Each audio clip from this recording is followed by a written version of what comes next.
I have the pleasure this afternoon of speaking with writer Harold Schechter and comic book creator Eric Powell, who I can finally put names to faces, which I'm excited about. Gentlemen, how are you this afternoon? Good. How are you? Good. I cannot complain. We're talking about your new graphic novel. Did you hear what Eddie Gein Done? And, I can't pronounce last names properly for some reason this month. I blame the Invisalign that I've been wearing for so long that it's created artificial lisp or God knows what else that I have to go through. It's yes, it's correct. The correct pronunciation is Gein, as in G-E-E-N. All right, gentlemen, take us through the process. I mean, graphic novels have taken over the loose leaf issues at this point. And now we have a 200+ page book by the two of you. How did the story come about, the partnership and everything else? I'll turn it over to Eric. Eric initiated the project. So. Yeah, this is the one question we've been asked quite a bit. So it always leads over to, I'll turn this one over to Eric. Well, I had the idea for doing a graphic novel based on around the concept of the isolation that Gein was living in rural Wisconsin. And I'm a huge fan of Harold, and so I was very aware of his book Deviant, which is considered the definitive Gein book. So I thought, what's the point? I'll never do anything better than what Harold has already done. But I thought maybe he would want to collaborate on something since Deviant, he may have, more information may have come to light, or he may have had different perspective or something. So I didn't have a lot of hope, but I reached out to through his agent to see if he'd want to collaborate on a graphic novel. And I was fully prepared to walk away and do something else if he said no, but luckily for me, he was a huge comic fan and jumped at the opportunity. Mm-hmm. Yes. Yes, that's exactly how it happened. So I, as Eric said, a lifelong comic book fan, at one point years ago, a serious comic book collector of comic books and comic book art, actually. Well aware of Eric's The Goon, which I'd always admired. I mean, I loved Eric's art. I think Eric is, this great classic comic book illustrator. This amazing draftsman. Very actually envious of his talent. I aspired at one point to be a comic book artist, but didn't have a modicum of the talent that Eric has. So when he broached the subject, I was very excited about it. Yeah, and now you're just this silver fox devil that looks better than the rest of us, taking us on a new journey. So as you can tell, I'm quite envious of the hair. Thank you. Well, it's kind of an illusion of hair. If you look on top, it's a little thinner than it appears. But yes, but thank you. Yeah. I'm going to start pulling, an Eric Powell and a Tim Pool and just start wearing beanies and caps everywhere I go for every interview, just so, I can give an illusion of my admiration for all things, headwear. Yeah. We've done several interviews now, and I was just realizing like, I have a uniform for the interview, which is this hat to cover up the bald spot, or baldness. It's not just a spot, it's, Well, you guys are lucky in that you're living at a time where, bald is, pretty manly and cool. So wasn't always that way. So. Harold, I do have to ask you, serial killer docuseries, films, all these things keep coming about, and they have this inherent audience, whether it's podcasts or whatever else. What is the innate fascination with serial killers that we are so drawn to? Well, first of all, it's important to recognize that true crime as a genre literally goes back to the invention of the printing press. I did an anthology years ago for the Library of America called True Crime in American Anthology, in which I reproduced samples of true crime writing. And it literally, and I mean, went back to the Mayflower Pilgrims. So people have always been fascinated with gruesome crimes. You know, there are different explanations for why. I have my own theories about it. But, you know, it's a perennial feature of human culture, that there's this appetite for these kinds of stories. The serial killer stuff specifically really began, well, the phrase serial killer, which was actually coined back in the 1930s, but it didn't enter the English language until the 70s and 80s, you know, to describe people like Bundy and Gacy and the Hillside Stranglers and so on. And ever since then, and also I think Thomas Harris's Red Dragon, and particularly Silence of the Lambs, had a great deal to do with this. You know, the serial killer became this kind of modern day boogeyman. You know, the serial killer became what, let's say, Dracula and Frankenstein were in the Victorian era. You know, every age produces its own monsters that embody the kinds of fears and anxieties, I think, that are, you know, common in the culture at that time. And the serial killer, you know, provided that figure for America. I think it's been replaced somewhat. Well, not in popular culture. I mean, serial killers are still, you know, the main forms of villains in a lot of crime stories. I think in terms of our cultural obsessions, it's somewhat been supplanted by the mass murderer now. You know, the kind of serial killer craze that gripped the country back in the 80s and so on and so forth and into the 90s. You know, I think people are not so much afraid, you know, if they're going to, like, a woman's going to go into a single bar and pick up the wrong guy, you know, it's going to turn out to be the Gainesville Ripper. You know, now more people are worried about, you know, just some human time bomb going off and killing a lot of innocent bystanders. But anyway, I don't know if a little bit rambling there, but you know, there's a need for monsters in our life. You know, they serve some kind of important psychological purpose. And for a while, it was the serial killer. And so what you're saying is our modern serial killers have gotten lazy. It's not the planning and I'm teasing. We have to lighten the subject. This is a heavy subject. I don't need hate mail saying anything that I'm denying mass shootings or any nonsense like that. So please take it as a joke that it's intended, because we have to lighten the mood. But in Eddie's case, you know, Eric, we've known you for your work throughout the years, and like Harold mentioned, the Goon. When you get a chance to work on something like this and Harold says, yes, let's do it, you know, what part of the artist meets fanboy in doing it and getting it done for you that, like, you have to go from excitement to, all right, now it's a job? Well, there's always, with every project, there's always that initial, you know, excitement, and that gets tempered a little bit as it becomes work. But you have to stay, you know, interested and not lose your enthusiasm.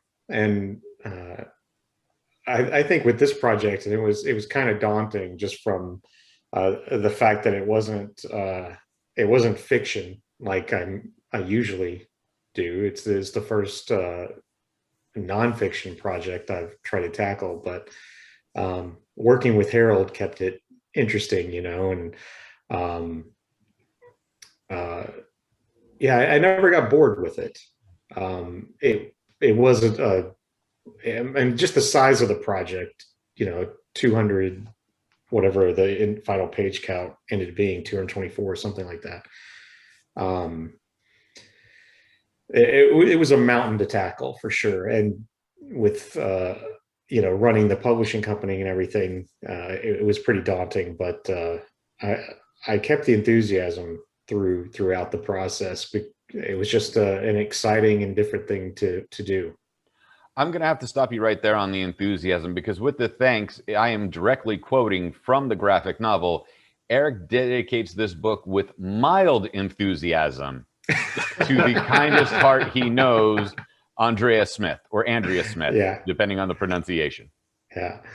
Well, that was just trying to lighten the mood and be funny at the beginning, because I don't remember the exact phrasing, but Harold wrote a lovely note to his wife in there, and I was kind of, I told Andrea that's what I was going to put in there, and I asked her permission if it was okay, because it is kind of a snarky comment towards her, but she laughed out loud and said, of course. And not to be undone for Harold's quote, Harold dedicates this book with endless love to the incomparable Kumiko Han. Yeah, I think Eric's, yes, as Eric was saying, I think his dedication was sort of playing off mine. Right. So, so he hit just the right note. I just love the fact that he uses the word enthusiasm in this conversation, and then automatically I have to throw him under the bus with mild enthusiasm for his lady friend. Or is she your wife? I'm not sure about the marital status at that point. Might as well be. Okay. Common law. There we go. Right. Yeah. No, but everything that comes about, you know, it's the rise of the indie comics again. I keep mentioning this to people that almost 30 years ago, Image, you know, revolutionized comics with the creator-owned thing, and then, you know, we're going that route again, especially when the world had fallen apart last year. And you know, we're opening up. I think I joked that they couldn't go full totalitarianism during Independence Day, or else it would have been too obvious. So they gave us summer vacation. Then we're going to get locked back down in October.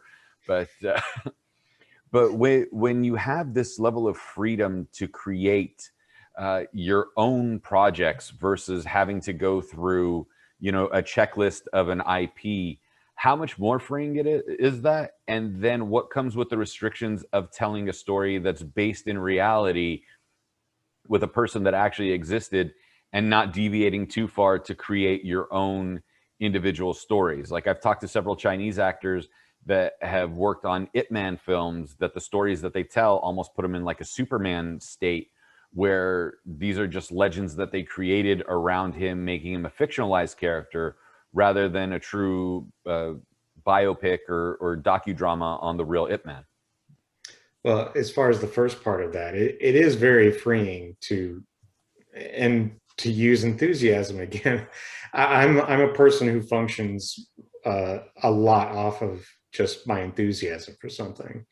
It's why I, you know, at a certain point in my career could have gone one of two ways. I could go and work for Marvel and DC, or I could, you know, keep doing my own thing. And I veered more towards doing my own thing.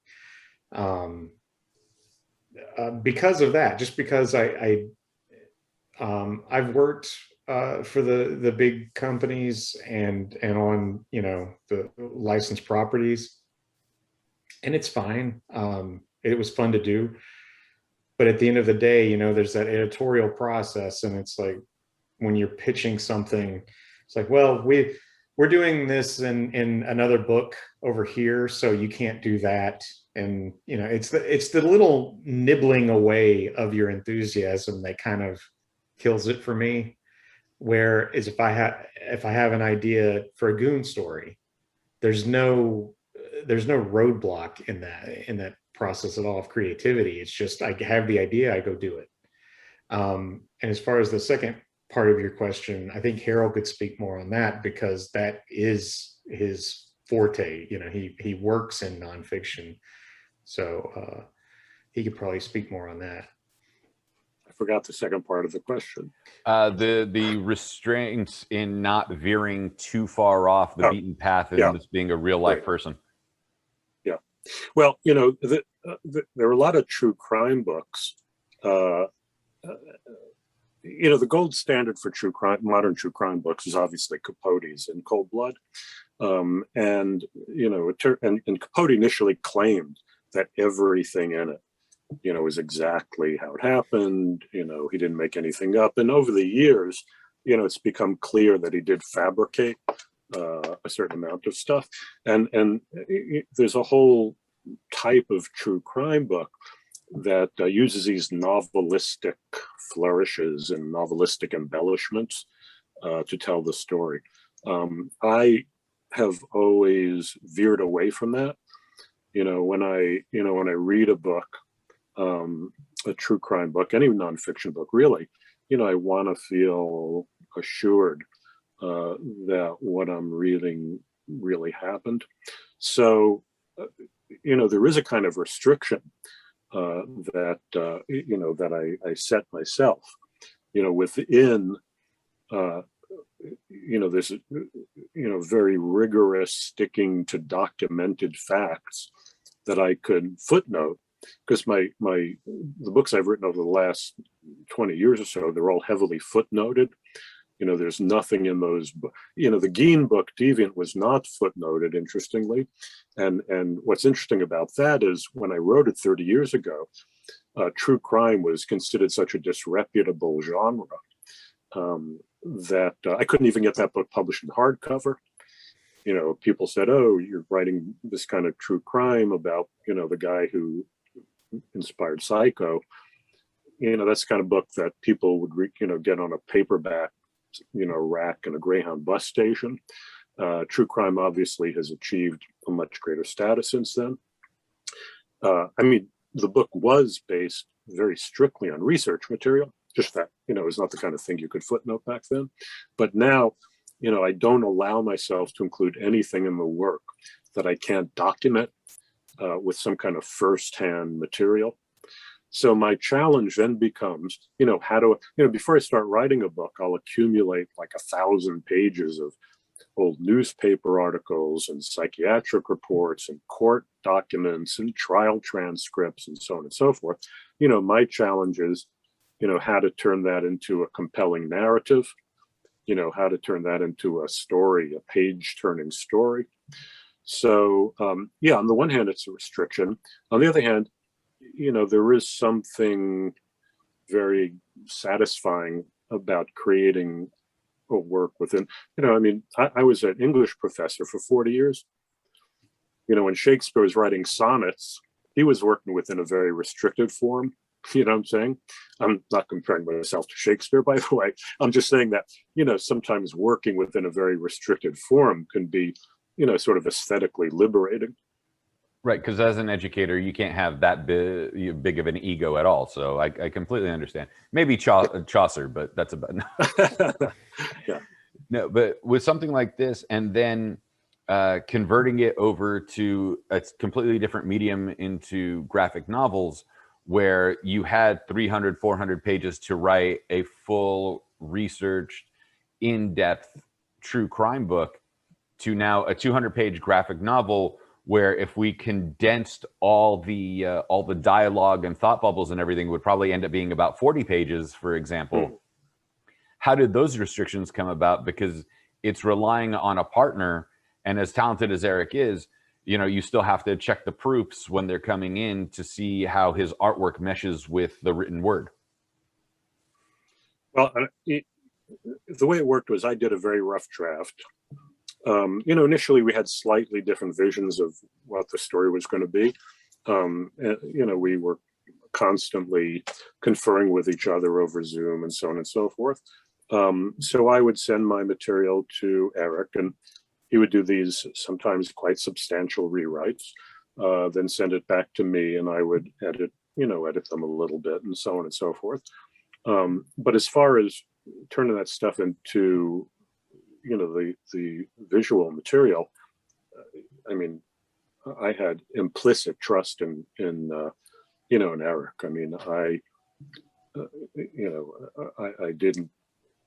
I might have made like a couple of suggestions, in the sense that there were one or two places, for example, when we were discussing Gein's religious obsessions, where I sent him images I had found of the particular pagan god that I had in mind when we were talking about that aspect of the book.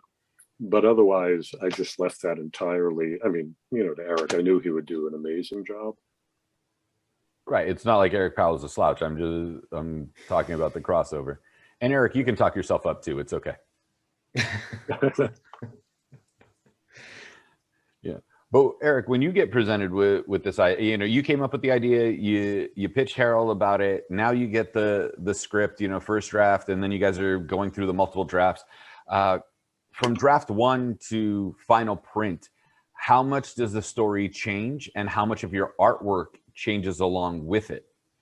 Or did you have to finalize the script first before you started the concept art? Oh, we did the script first before I ever really started diving. I was working on it kind of piecemeal. I was doing a few layouts, but the script was completely finished before we really got much into the artwork.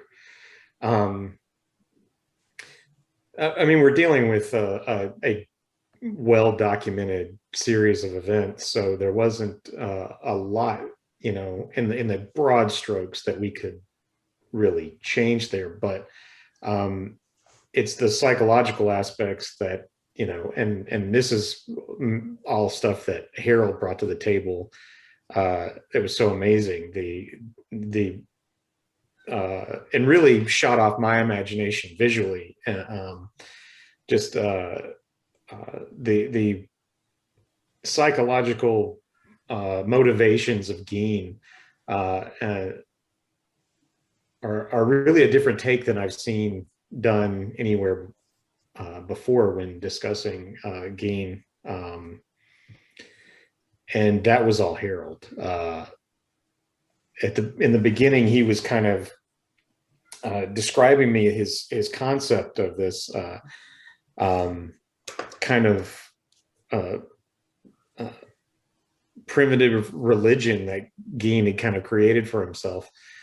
And I didn't quite understand it, but as we kept going back and forth and he had written his sample script, it started to, you know, dawn on me what he was going for. And I thought it was amazing. And I think it also lends itself to some of the best visuals of the book. You know, what I do like, and I'm not going to go past chapter 1 because we do want people to read it. It's coming in August 7th to bookstores, and I believe August 4th through Albatross Books, Funnybooks.com. And, you know, so pre-order it if you can. You know, you touch upon Hitchcock and how Hitchcock decided to make the movie and was even questioned about his choices in making a film based on Gein.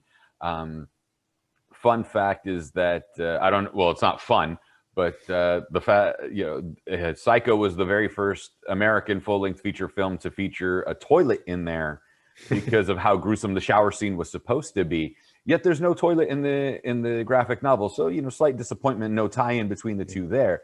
But I'm teasing, of course. You know, maybe I should have done the outhouse scene. That's what, because they had an outhouse, I believe. So, yeah. Yeah. But when you're able to touch upon that, and then the mind starts to wander itself, you know, we have 200 some odd pages ready to go. We have our dedications. We have a full story. Is there now the mind running to, let's make a movie off this because we practically have our storyboards ready? Are we going to do an animated feature with this? Like, what's the next step in regards to this graphic novel, or are we just going to leave it in this format for the time being? Well, everything is being optioned these days. You know, you can't, in comics, it seems like if you sneeze on a piece of paper, someone wants to option it 15 minutes later. But, you know, I mean, I think Harold and I are both open to any kind of film adaptation of this for sure. Yeah. Yes, absolutely. Because there was that film based on Nosferatu, and Willem Dafoe was in it as well, and I forgot the name of Shadow it. of the Vampire? Yes, thank you. Yeah. Shadow of the Vampire. You know, so this has that Shadow of the Vampire feel going along with it as well. Yes. Well, I don't. Well, how can you elaborate on that? Just the fact that, you know, there's a movie based on a real individual that goes through this, and there's that tie-in of the movie based on him, and then you go back and tell the full story of Gein, or as much as you can in 200 pages, that it, you know, that you could cross it over in essentially the making of Psycho while following real life events of Gein. Oh, I see. Yeah, good idea. You want to option it? How about a story by credit? We'll just leave it at that. You know, crazy journalist riffing just off our comic book. No. Yeah. But what has been the general reaction from people that have reviewed it so far in regards to what's going on, and then going back and why do we really need to bring Eddie Gein's story back to life if so many people have seemed to have forgotten about it? Yeah, it's funny because just yesterday I got a review, largely positive, in Publishers Weekly, which is very nice attention. But the person remarked in the review, can't remember the exact phrasing. I think it was something grotesque. Yeah, I think she said it was like very graphically. She used the word graphic, and she found it quite disturbing. And I was a little surprised by that because we both, and Eric in particular, really avoided anything too graphic, especially given the nature of the material. There's nothing, avoided. So it obviously something that could lend itself to cheap exploitation, and there's nothing like that in the book. I think it's a tribute to Eric's art, that he did create something that is quite disturbing on so many levels, but without resorting to any graphic gore or anything like that. Yes, but there was another very positive review in Booklist. So far, those that attention has been very gratifying. Well, I'm not complaining, because if it was awful, I wouldn't talk to you guys. I'd be like, I'm going to pass on this one. No, I've done that. Like, I've seen movies that they asked me to review or interview somebody from the production or the cast, and I was like, you know what? I can't find anything positive to say about this. I just can't do it, and I don't want to ever put down somebody's hard work like that. Yeah. It's called integrity. That's is that rare still these in the days. American English dictionary? I don't know. Yeah. Eric, I didn't see anything that would have been constituted as overly graphic. I think it's definitely, but yeah, I think you could say it's psychologically grotesque for sure. There are moments in there that are I find disturbing, but they were intentionally, with the subject matter we're dealing with here, they were definitely intended to be. Right, we're not picturing there's no way to get bunnies. around it. Right. Yeah, the phrase she used was punishingly gruesome. So, yeah, I think that was, the one hand, I think that's exaggerated. On the other hand, nice that Eric's art, the book itself had that kind of impact on a reader. So. And we'll just blame it on the editor for changing her wording around to punch it up a little bit. So we can't blame the writer on this one. It's all the editor's fault. That was a positive. I was happy with it. It's a positive review. I mean, oh yeah, very positive. If they're not used to this kind of material, I could definitely see how they would consider it grotesque. Yeah, no, it's great. I mean, getting PW is a big deal. Well, no, congratulations on the book and everything that goes along with it. With the publishing and eventually coming to bookstores on August 17th, and it's going to be from Albatross Funnybooks on August 4th. What would be the advantage to pre-order through Albatross Funnybooks rather than wait till pick up a physical copy at the bookstore? Well, the August 4th date is comic shops. So it's that's just the way the distribution works. I don't understand it myself, but comic shops are a week or two earlier than bookshops. And I don't care how people get the book as long as they get it. So that's my fault in reading the press release wrong. I will freely admit that I thought it was through the website first with the pre-order and not the comic shops first. But hey, so long as it comes to the comic book store first and people get to support the local retailers, that's what we care about. Mm-hmm. Yep, yeah. Absolutely. Definitely. And is there going to be any upcoming signings or anything, people could send away for a signed copy? We did a Kickstarter for a signed edition, and those will be going out the end of August. But we're discussing. I mean, it's difficult right now with the way things are going, but we're discussing trying to do a signing. Hopefully, if things start trending in the right direction, we can make that happen in September, maybe. Well, fingers crossed on that. Yeah, we'll see what happens. Gentlemen, I think we went 10 minutes over our allotted time, unfortunately, or fortunately, because I enjoy talking to you, but I don't need to get yelled at by the publicist. So where can we find you gentlemen on social media if we want to connect with you? What do you got working on besides this graphic novel that you'd like to plug as well? Go ahead. Well, I'm not a big social media person. I do apparently have a website, haroldschechter.com, and there is a Facebook page, which I never go on. But somebody keeps it up for me and sends me messages or forwards messages from people who are reaching out to me. Just got one today. So yes, that's my situation. People can go to albatrossfunnybooks.com and see what we've got in the works. And there are also links to all of our social media on there. Fantastic. Gentlemen, thank you so much for your time. Did you hear what Eddie Gein Done? And I'm going to butcher his name forever, but it's spelled Gein, so at least you can find it that way. Being published through Albatross Books, will be in comic shops August 4th and in traditional bookstores August 17th. Support your local retailer because, the independent bookstore is the one that really needs the help more so than anybody else at this point in time. Thank you so much, gentlemen. Thank you.